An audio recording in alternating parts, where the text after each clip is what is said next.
Hello students and welcome to my UPSC journal. हम कर रहे हैं प्री एनसीईआरटी सीरीज और आप में से काफ़ी सारे लोग चाहते थे कि हम हिस्ट्री भी स्टार्ट करें, तो आज से स्टार्ट कर रहे हैं हम अपनी हिस्ट्री सीरीज, जिसमें आज हम कवर करेंगे क्लास 6 का chapter number 1 what where how and when. इसमें हम समझेंगे सबसे पहले कि हिस्ट्री है क्या, हिस्ट्री हमारे लिए क्यों इंपॉर्टेंट है, और साथ में जानेंगे कि क्या है वो अलग अलग सोर्सेज जिनकी मदद से हम अपनी हिस्ट्री को फॉर्म कर पाते हैं, उसे समझ पाते हैं और उसके बारे में जान पाते हैं। तो चलो फिर आज का लेक्चर स्टार्ट करते हैं। ठीक है, तो हम स्टार्ट करते हैं अपना chapter number 1 what where how and when. और इसमें सबसे पहले जानते हैं कि हिस्ट्री होती क्या है। तो हिस्ट्री में हम पढ़ते हैं about past events, societies and cultures. ठीक, तो पास्ट में क्या क्या हुआ, कैसी सोसाइटीज थी, क्या अलग अलग कल्चर थे, कैसे लोग रहते थे, क्या लोग खाते थे, कैसे उन्होंने एग्रीकल्चर करना स्टार्ट किया, कहाँ वो सबसे पहले सेटल हुए, ये सारा कुछ ही हम हिस्ट्री में पढ़ते हैं। हिस्ट्री हमारी मदद करती है ताकि हम समझ पाएं कि लोग कैसे रहते थे, उनके क्या अलग अलग ट्रेडिशन थे और कैसे अलग अलग सिविलाइजेशन इवॉल्व हुए।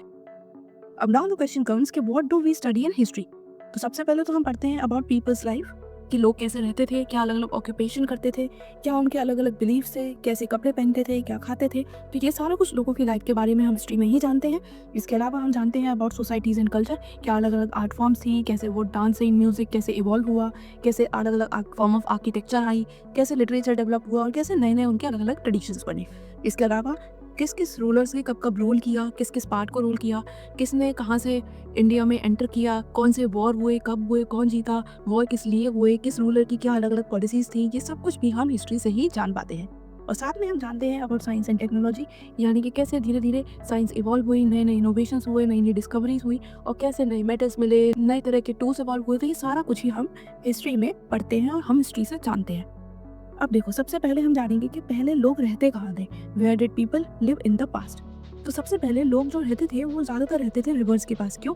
क्योंकि यहाँ पे उन्हें इजीली मिल जाता था पानी, पीने के लिए, खेती करने के लिए या फिर ट्रांसपोर्टेशन के लिए।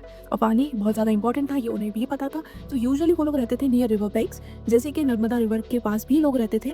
तो उन्हें हम स्किल गैदरर्स भी कहते थे। क्यों? क्योंकि वो फूड गैदर करते थे और साथ में वो एनिमल हंट भी करते थे। तो ये लोग रहते थे नर्मदा रिवर के पास, रिवर बैंक के पास। इसी तरह एक और सिविलाइजेशन है बहुत इंपॉर्टेंट, इंडस वैली सिविलाइजेशन। इसके बारे में हम डिटेल में पढ़ने ही वाले हैं आगे वाले चैप्टर्स में। तो ये भी था नियर इंडस रिवर। तो रिवर की इंपॉर्टेंस क्या है ये आप समझ सकते हो। इसके अलावा लोग रहते थे नियर माउंटेन्स एंड फॉरेस्ट, क्योंकि यहाँ पर उन्हें इजीली शेल्टर मिल जाता था, खाना मिल जाता था और साथ में प्रोटेक्शन भी मिल जाता था। रात में वो आराम से केव्स में रह सकते थे, वहाँ कोई जानवर का डर नहीं, कुछ नहीं। तो इसीलिए वो यूजुअली माउंटेन्स और फॉरेस्ट में रहते थे या फिर वो कोस्ट के पास रहते थे, क्योंकि यहाँ पर एक तो उन्हें फिशिंग के लिए अपॉर्चुनिटी मिल जाती थी, दूसरा ट्रेड के लिए भी फैसिलिटी होती थी।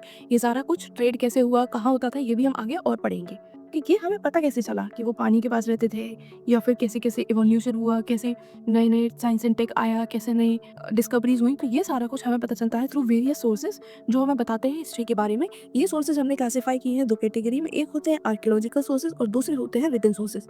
आर्कियोलॉजिकल सोर्सेज यानी कि वो चीज़ें जो हमारे पास से बिलोंग करती हैं बट वो अभी तक एग्जिस्ट करती हैं, उनको पढ़कर, उनको एनालाइज कर हम पास्ट के बारे में चीज़ें जानते हैं। जैसे कि आर्टिफैक्ट्स एंड टूल्स, यानी कि अलग अलग स्टोन टूल्स, क्या वो पॉटरी यूज़ करते थे, कैसी वो ज्वेलरी पहनते थे, कैसे वो वेपन यूज़ करते थे, ये सब कुछ हमें बताता है अबाउट पास्ट पीपल।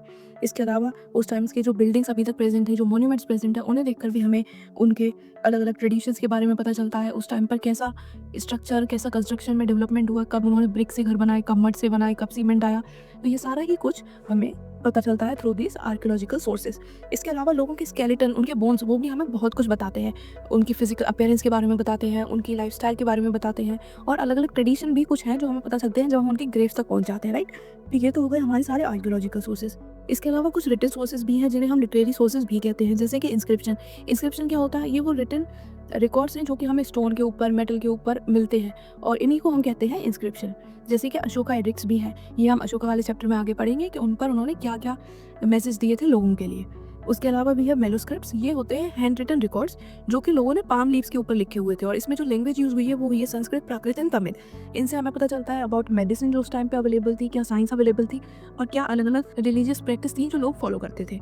साथ में हमें रिलीजियस टेक्स्ट जो होते हैं जैसे कि वेदास, महाभारत, रामायण, ये भी हमें हमारे पास के बारे में बहुत कुछ बताते हैं कि कैसे लोगों की अलग अलग बिलीव्स थी, क्या अलग अलग जो रिलीजन्स थे वो क्या लोगों को मैसेज देते थे। ये सारा कुछ हमें इन्हीं से पता चलता है, और ये सारे ही है हमारे सोर्स ऑफ हिस्ट्री, जो कि एंड में इन्हीं सबकी हेल्प से हम जो है हिस्ट्री को अंडरस्टैंड करते हैं। ठीक है, अब जो लोग इंस्क्रिप्शंस, मैन्युस्क्रिप्ट्स, आर्टिफैक्ट्स इन सबको पढ़ते हैं उन्हें हम कहते हैं आर्कियोलॉजिस्ट, और ये इनको मिलते कैसे हैं? तो इनके पास 2 टूल्स हैं। एक तो है एक्सकेवेशन, यानी कि जब कहीं किसी प्लेस पर डिगिंग हो रही होती है किसी भी पर्पज़ से, वहाँ पर कई बार पुराने जो रिमेन्स हैं वो निकल आते हैं और इसके थ्रू आर्कियोलॉजिस्ट उस जगह को और अच्छे से स्टडी करते हैं ताकि वहाँ की जो क्या पास्ट था वो समझ पाएँ।